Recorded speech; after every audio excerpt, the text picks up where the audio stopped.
A proud revolt from slavery to the presidency, a history of black rights. British colonies settled in North America brought the first black slaves from America to Virginia in 1919.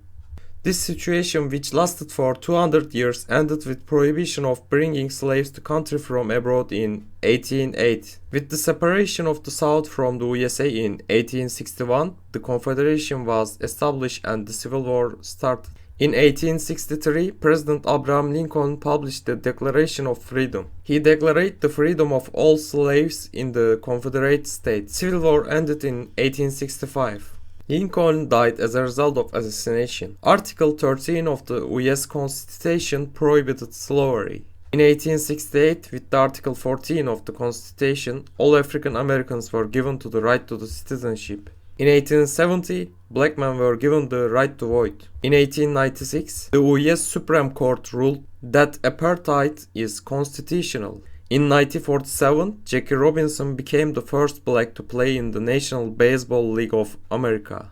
In 1948, President Harry Truman ordered the desegregation of the US military. In 1954, the US Supreme Court ruled that racial segregation in schools was unconstitutional. In 1955, Rosa Parks refused to give her seat a white on bus in Alabama. Her arrest brought about a year-long and very prominent boycott led by Martin Luther King. Blacks didn't take the bus for 1 year and went to their jobs by walking collectively. In 1963, Martin Luther King was arrested and imprisoned during human rights demonstration in Alabama. The same year, he sparked the freedom struggle of the blacks with his famous speech titled "I Have a Dream" in Washington. In 1964, President Lyndon Johnson signed the Human Rights Act. Martin Luther King won the Nobel Peace Prize.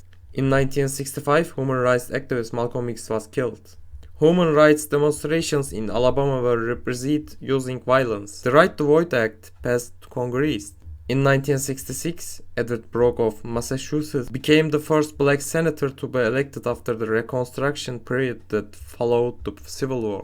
In 1967, Thurgood Marshall was appointed by President Johnson as the Black Supreme Court judge. In 1968, Martin Luther King was assassinated in Memphis, Tennessee. In 1990, Douglas Wilder was elected governor of Virginia, becoming the country's first black governor. June 2008, Illinois Senator Barack Obama was elected Democratic presidential candidate. On November 4, 2008, Barack Obama was elected President of the United States, outpacing rival Republican Party candidate John McCain in presidential race.